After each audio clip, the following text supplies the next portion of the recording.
Welcome back into College Football Every Game on the Board podcast, week number 2, section number 3, with our three-hole hitter and closer, Rob Vino, at Rob Vino Sports on Twitter. Fan favorite as always. Robbie Vino, welcome on in, bud. How you feeling? I am good today, Drew. Another boy, you and I will talk about this a lot because I know we've talked about it a lot for years, but this college football season, we wait for it forever. And all of a sudden, we're already in week 2 when it seems like just yesterday, Iowa State was playing Kansas State in Ireland. So it goes by quick, but love it. Absolutely. And we'll look to cash some tickets this week. Absolutely. And week 2 upon us, we can use what we learned in week 1 and use it to our advantage, hopefully, to find some winners. And we got a good one to start this segment, 387-388, the rotation number. We're going all the way through the end of the Saturday card, San Diego State and Washington State in the nightcap. But we're starting off Vanderbilt and Virginia Tech. So we are heading to Blacksburg, Virginia. Tight point spread here, Robbie. There is a pick 'em out there, -1 at most shops. That's the Hokies as the home favorite. 47 and a hook being the total, SEC versus ACC. And Vanderbilt, if you remember last year, they upset Virginia Tech. But now it's a lot tighter point spread here. More people aware of the Commodores. What are we thinking here to start off the segment, Vandy and Vatech? Yeah, I think the obvious right out of the chute, Drew, is it's a nice quarterback matchup, right? Diego Pavia, Kyron Drones, and also Virginia Tech on the short work week. Those are kind of the obvious things. For Virginia Tech, like you say, we've got a little bit of something to go off of this week with the majority of these teams. They did outgain South Carolina by 8 yards last week, 336, 328. And they were plus over 8 minutes in time of possession. But, in watching that game, their offensive line was manhandled by South Carolina. Virginia Tech could only gain 3.1 per rush. Drones only 15 of 35. Throwing the football 42.9%. A lot of that's because he was under pressure quite a bit. 6.3 yards per pass. Completion isn't going to cut it. But I would say that Vandy doesn't really possess the same level of pressure style defense that South Carolina does. They're just after you constantly with new NFL talent this year. So maybe Drones and company could get on track a little bit. Last week, 11 possessions for Virginia Tech, only 3 field goals on 11 possessions. It's not great. They do have revenge on their minds. Like you said, 34-27. They lose as favorites to Vanderbilt. And Vanderbilt looked pretty good in their opener. I mean, again, we'll come across a bunch of these as we speak here, Drew, but they played an FCS team, Charleston Southern. For those who don't know, middle of the road, if I'm being kind to Charleston Southern. Vandy does the job, 481 to 135 total yardage wise. I think when I looked at it, over and over, Drew, I think that this total is 47 and a half. Last year's game hit 61. It's 2 touchdowns worth of wiggle room here if you were to bet the over. To see this game hit 48 wouldn't surprise me at all. Pavia, in my estimation, he's going to score on whatever defense he faces this year with Vanderbilt. And that's a confident team. And I just think that Drones and company will probably do, I won't say a little more because I think it's more than that, but I think they'll do more on the scoreboard this week. So to me, 27-21, 24-24, it all sounds realistic to me. Maybe an overplay at 47.5 is the way to go here. All right, more points than the odds makers are projecting in Blacksburg. We'll go to Baton Rouge up next, 389-390, 7:30 Eastern start. It's LSU hosting Louisiana Tech.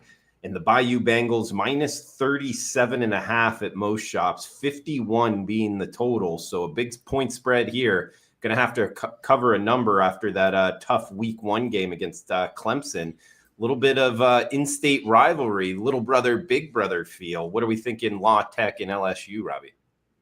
Yeah, and again, this is another early season situation that can be repetitive if we go up and down the card and do every game. But LSU has a huge SEC game at home against Florida next week. So it wouldn't surprise anybody if this is just one of those get the win and get out healthy type situations. And to tack on what you just said, they're off of a monstrous win against Clemson. So you put those two together and, in gambling terms, they call that sandwich spot. I don't like to use that term, but it's kind of what it is. You're in between here. You're a 37.5-point favorite against a team that you should destroy. It seems like a good place to look at Louisiana Tech first and foremost, but it's a significant step up in class for La Tech. I mean, they played the Southland Conference team, Southeast Louisiana, last week. Southland Conference, for what it's worth, has for years been known for offense and little defense whatsoever. You go from there to Death Valley in LSU. That's a pretty big step up in class. And to make things worse, they didn't do much at all last week. Nothing special about Louisiana Tech's 24-0 win against Southeast Louisiana. I mean, they got outgained. They only gained 262 yards in that game, Drew, against that team from the FCS. So that's not good offensively. Now, again, I'll go back to these old adages that we use. There's a very good chance that Sonny Cumbie, the head coach of Louisiana Tech, who's generally a wide open style offensive guy, held back a little bit. It was interesting when I look back, Drew. Louisiana Tech and LSU, Cumbie's now in his 4th year. Kelly is in his 4th year at LSU. And these teams, it'll be the first time they meet.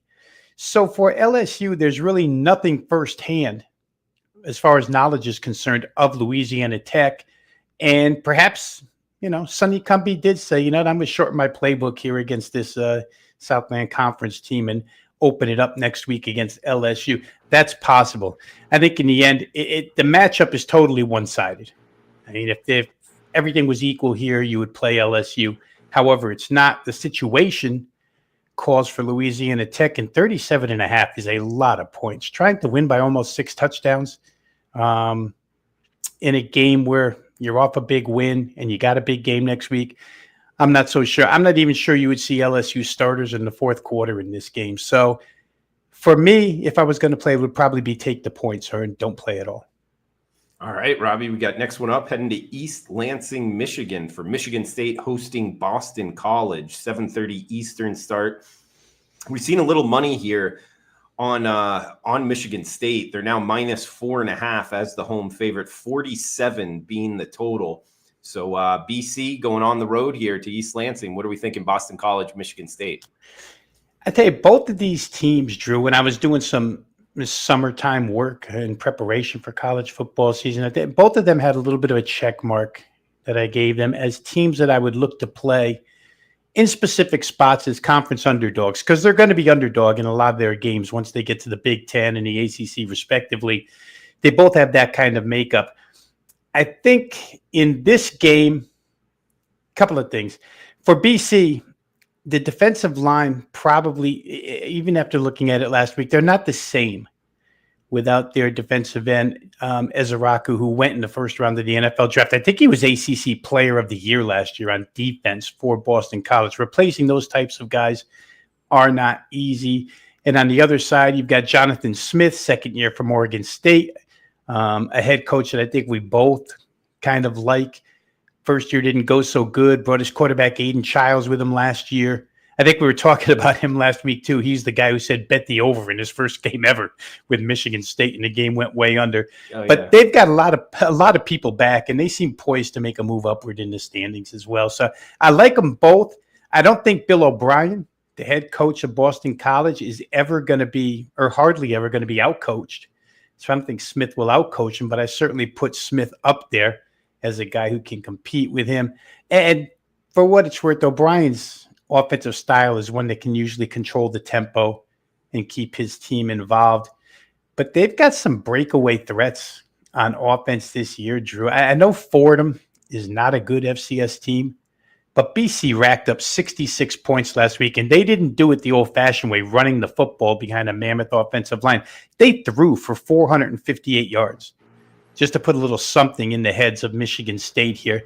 They've got some game breakers. It's a tough call in this one because I like them both, but I think the best way to go is to look at the first half. Michigan State's at home in East Lansing, BC's first road game.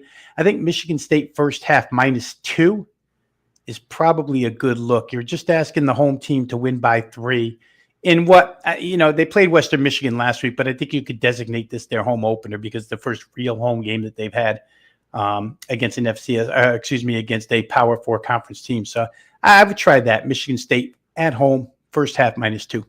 He's Robbie Vino at Rob Vino Sports. Every Game on the Board podcast, wherever you're downloading your podcast at, Every Game on the Board. And we're in a little subsector here, Robbie, going SEC Big Ten flip-flop. So we'll go from the state of Michigan down to the plains in SEC country. Auburn hosting Ball State. Auburn -43 is the home favorite, 52 being the total.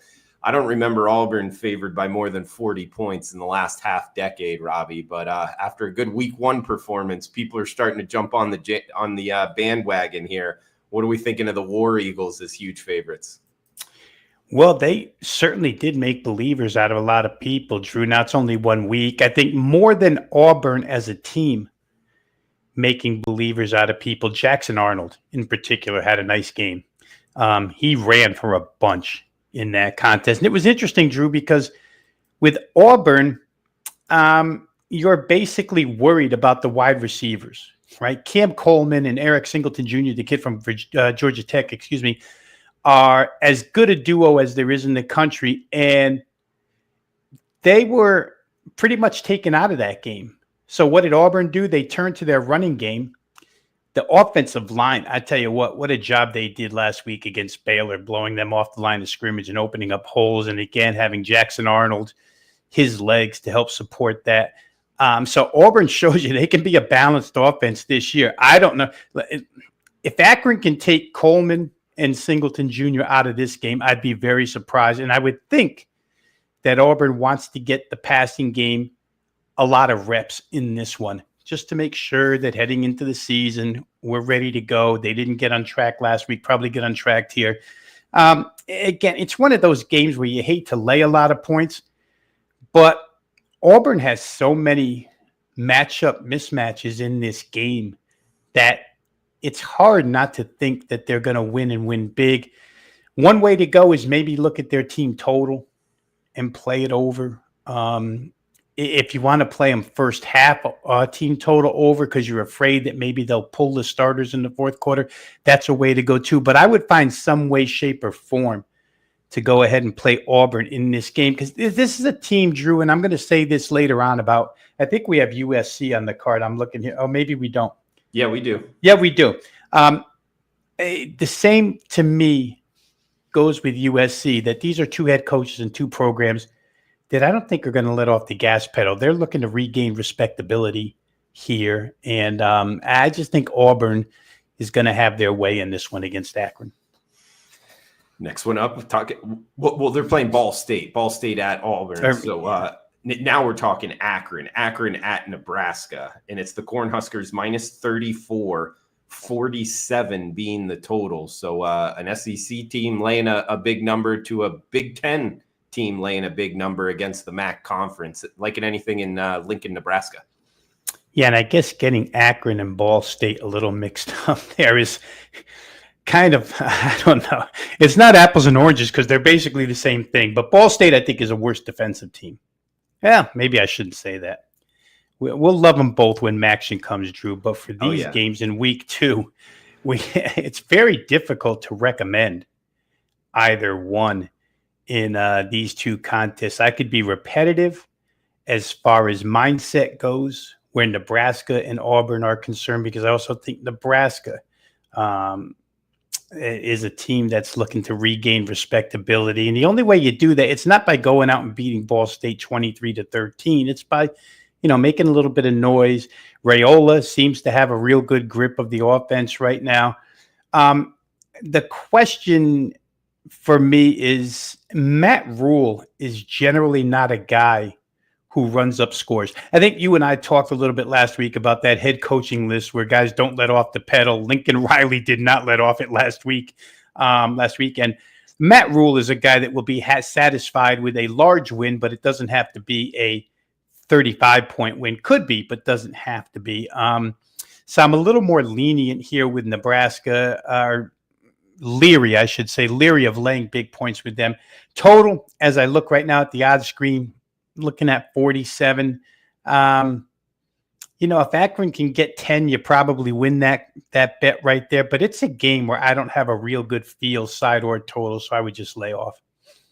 Fair enough, Robbie. And heading back to the SEC side of things with Arizona State and Mississippi State, these two teams playing each other a few times in recent years. -6.5. That is the Sun Devils as the road favorite, 59 being the total. So Arizona State heading from the desert to Starkville, Mississippi here and laying near a touchdown, Robbie. So what are we thinking? Arizona State at Mississippi State.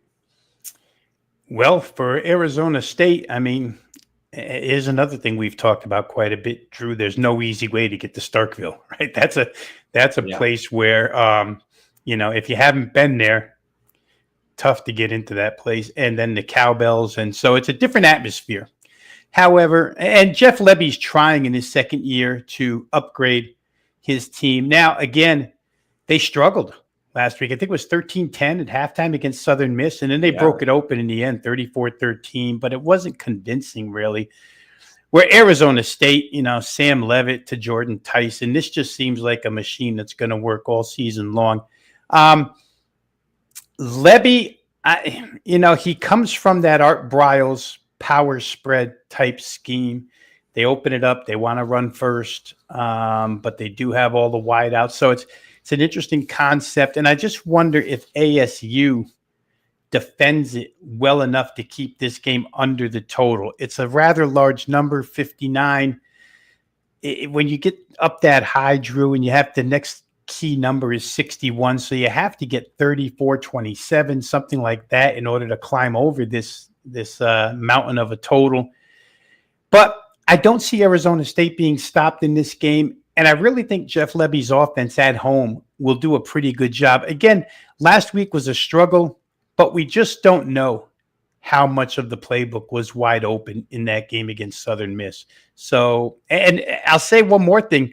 Southern Miss this year has been referred to by a lot of people as Marshall South because Charles Huff took the job and Charles Huff took his Marshall team with him down to play at Southern Miss. So it's not a bad football team whatsoever. And it's a team that had a little bit of continuity going in because he had so many players follow.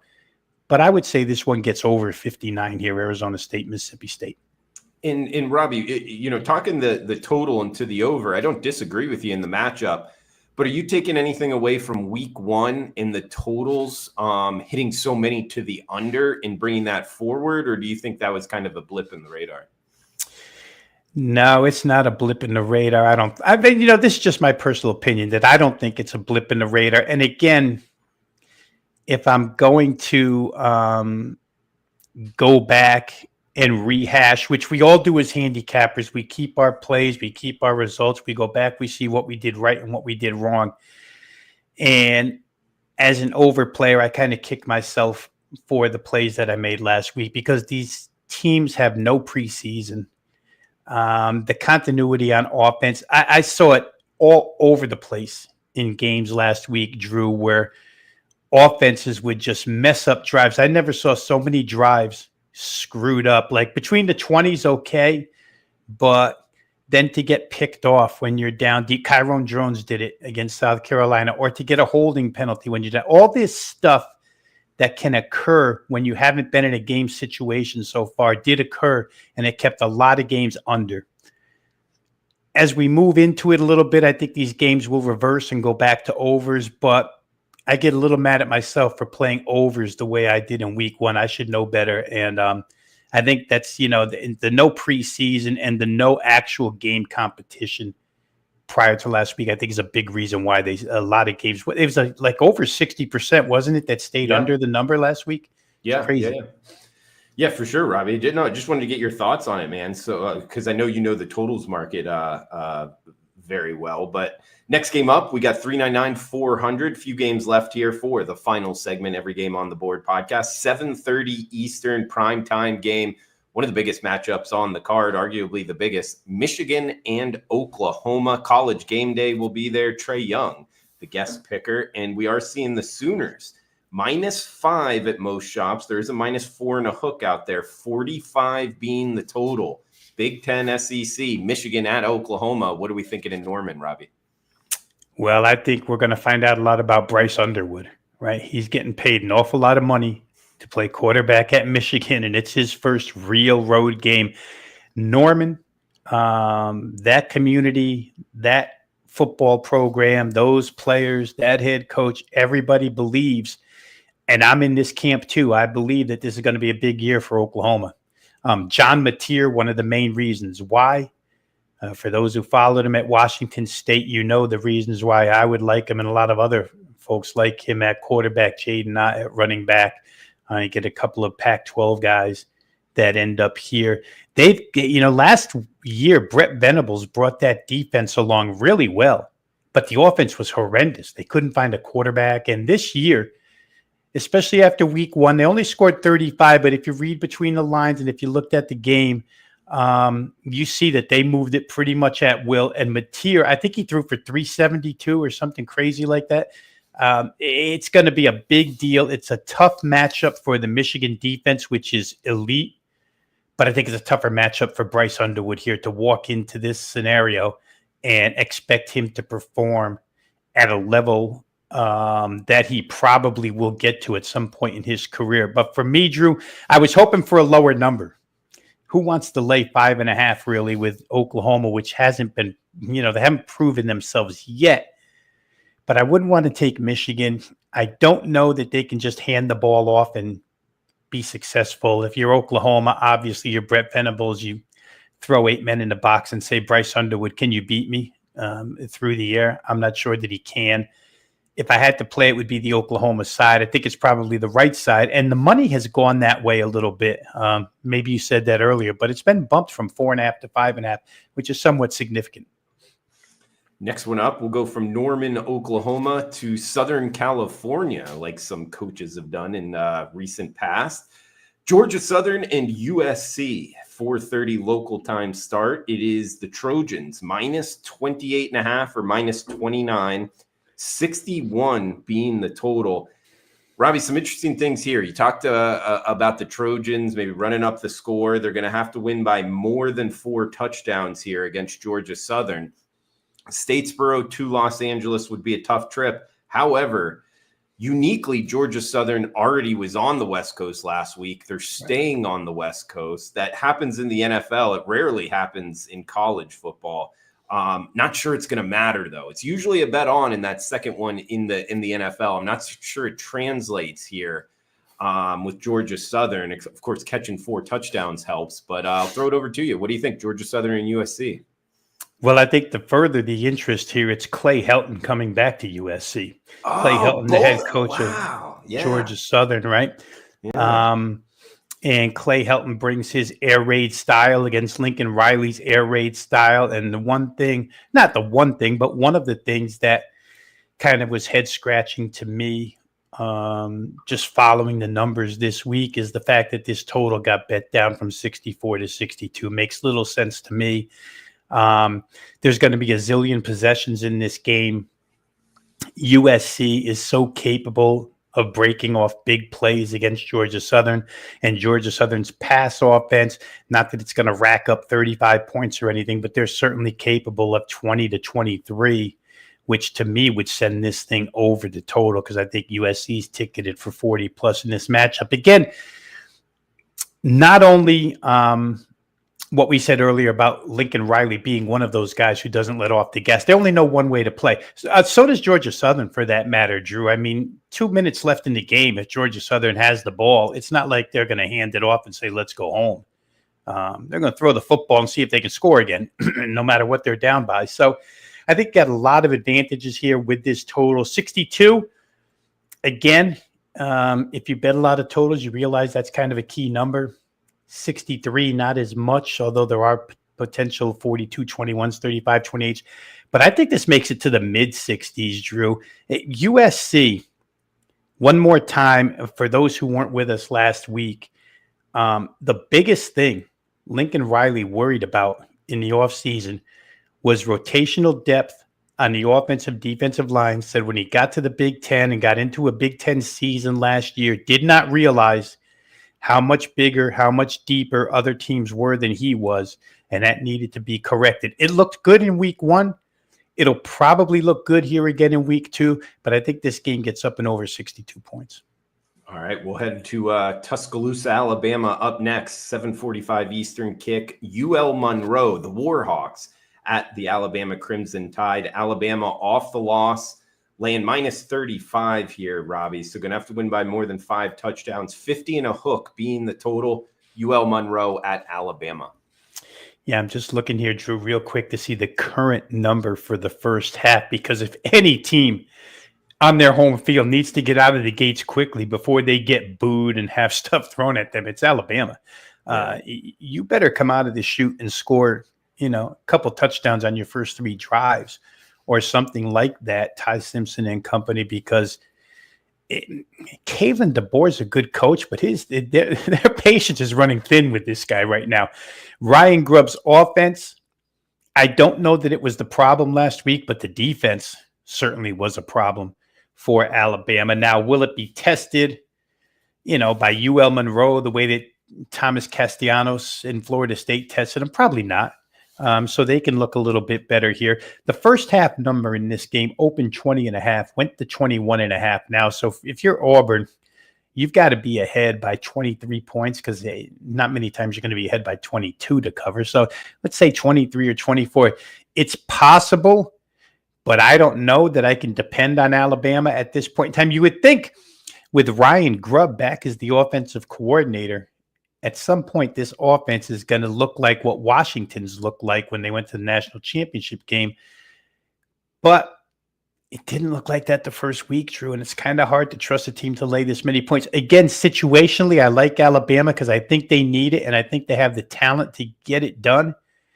But what my eyes showed me last week wasn't great. Alabama probably wins, but this number is probably too large for me to back it. I think if you want to do something with Alabama, and again, I'm just going to go to the odds screen real quick while we talk here and just say that if you want to do something with Alabama, maybe you play their team total. I don't think UL Monroe can stop them. Their team total first half looks like 22.5. You need 24 points in the first half. Wouldn't be surprised. 42.5 full game. DeBoer's not a guy who lets off the gas pedal either. When he was at Washington, he ran up some scores. So we'll see what happens here. But I can't find a way to play UL Monroe in this game. Robbie, we got UCLA at UNLV up next. Interesting matchup here. Should be a fun atmosphere in Vegas. Minus 2 and a hook. That's the Bruins as the road favorite. 55 being the total. So Bruins at the Running Rebels here, laying a short number, competitive price tag. What are you thinking in Las Vegas? I did a video for Wager Talk, a solo video on this game, Drew. So for anybody who wants to see the full preview, go to Wager Talk TV on YouTube, and you can get that. I'm sure it's be posted within the next couple hours. But I look at the UCLA side here, Drew. It seems to me, just in what I've read and what I've seen this week, that the bio on the 2025 UCLA Bruins has already been written. Utah went into that stadium, the Rose Bowl, and stomped UCLA 43-10. They scored the first 20 of the game. They scored the last 20 of the game. But you could see Utah is going to be a force to be reckoned with on a national level this year. Forget about just the Big 12. And I know there's a lot of preseason prognostications when it came to the Big 12 was, well, there's 7 or 8 teams that could win this thing. It's so up in the air. And you could probably make a case for a lot of them. But, wow, you watch Utah with Devin Dampier at quarterback now, and they're a different breed.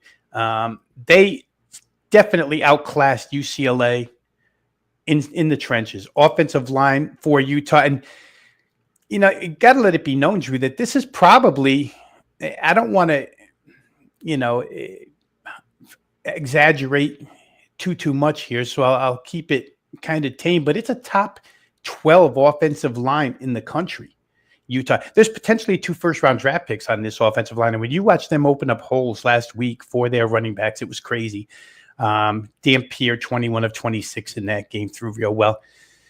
I don't blame UCLA as much as the 33-point loss might indicate, as much as the minus 272 total yards might indicate, as much as giving up 30 first downs might indicate, as much as what's worse, the worst of all, Drew, is giving up 14 of 17 third down conversions. I mean, that doesn't happen in Madden, never mind on the field in a game like that. So I think, Nico, Malavea took a lot of heat for this. Deshaun Foster took a lot of heat for this. The DC took a lot of heat for this. But UNLV's 2-0 with two extremely unimpressive wins, 38 points in each, right? Idaho State from the FCS. For those who don't know, they went 5-7 last year in the Big Sky. It's not a good FCS team. In fact, they had 46 points scored on them last week by Southern Utah. So, UNLV wins that game. Okay. They beat Sam Houston. Okay. Casey Keeler took 3/4 of the Sam Houston team with him to Delaware, and that's a complete rebuild. Nothing impressive about what UNLV has done so far. I think when you just look at strength of schedule, opponents that they've played here, UCLA, there's a Grand Canyon's worth of gap here between what the two have played. I think UCLA is the better team on paper. I think you're getting a buy low price only at minus 2.5. So for me, it's going to be UCLA in that game. Yeah, it almost feels like a little buy low on the Bruins. As we got 3 games left, guys, for this segment, we'll try to get a best bet out of Rob Vino at Rob Vino Sports on Twitter. As we got Tulsa at New Mexico State up next, and we are seeing the Hurricanes of Tulsa minus 4-point road favorites, 52 being the total. So Tulsa at New Mexico State, Las Cruces, New Mexico here, Rob. Yeah, well, you're the king of New Mexico State, right, Joe? I always go back to when you went over to Route 10 and saw New Mexico State practice, or New Mexico, whichever it was. Oh, yeah. It impressed me. You wouldn't think much. New Mexico State, I was very impressed. Very good Mexican restaurants, Mexican bars. Their stadium I thought was pretty cool, and it was a good time. But the team this year, that remains to be seen, I guess. Yeah, a little shout out to Las Cruces there. Tulsa took a lot of money so far, 1.5 to 3.5. Whenever you cross 3 as a road favorite, that should open up your eyes a little bit here. New Mexico State's in another down year. I don't know when they've had a couple of decent years, so I won't say that. We don't want to be too derogatory towards New Mexico State. They've had a couple of good teams. But Tulsa's probably the right side here, Drew. The problem you have is with teams like Tulsa, honestly, who wants to take a team like that on the road and lay 3.5 more than a field goal? If you got there when the price was 1.5, congratulations, you got the best of the number, even 2.5. But now that it's at this price, it's hard for me to get involved. I do think Tulsa's a little bit better in this instance.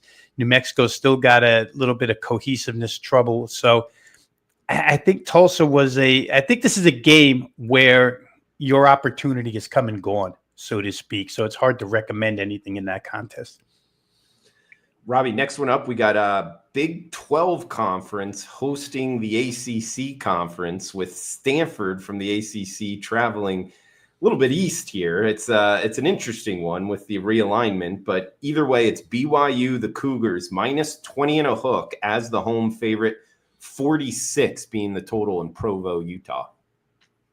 Well, it didn't look like BYU missed Jake Retzlaff too much last week. I mean, they scored a ton of points, looked as good as ever offensively. And to his credit, Retzlaff made Tulane better last week. Tulane played a really good game in what many thought might not go their way.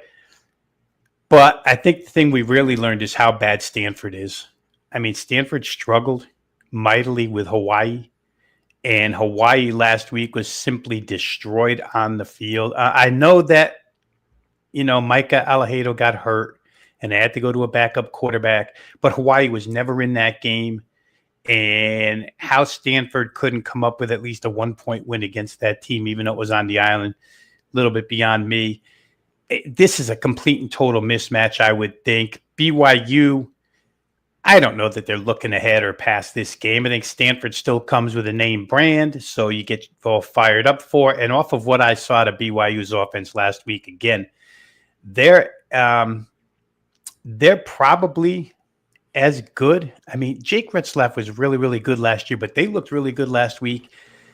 Can probably score at will. This number is 18.5. I could see a 3-touchdown win here, Drew. I just don't know. We talked about Frank Reich a little bit in the opening game.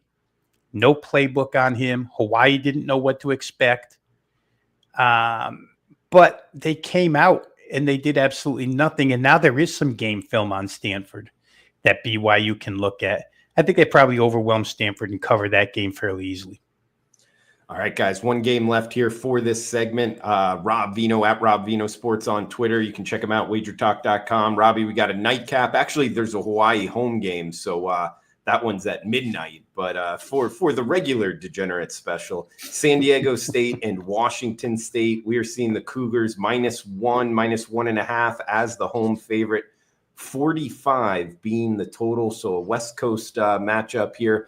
In Pullman, Washington, what are we thinking late night here? Yeah, another situation, Drew, where the head coach left.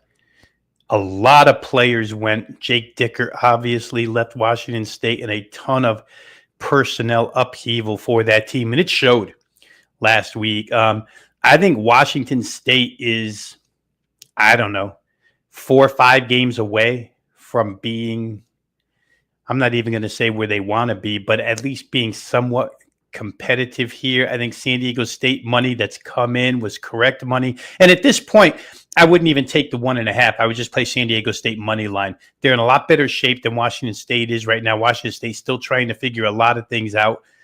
Again, some teams can withstand this type of transfer injection of personnel. Some teams can withstand this upheaval of personnel, but we saw North Carolina couldn't do it with 70 new players.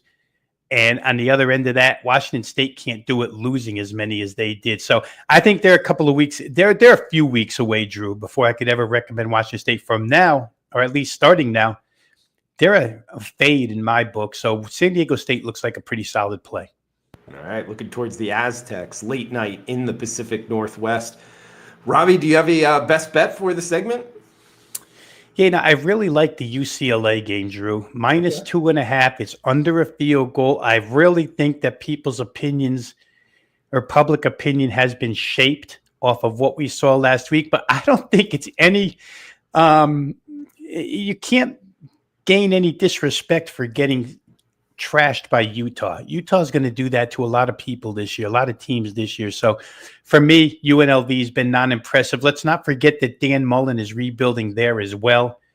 And their defense, like I say, Idaho State threw for 395 against that defense. So I'm going to back UCLA -2.5 here as the best bet.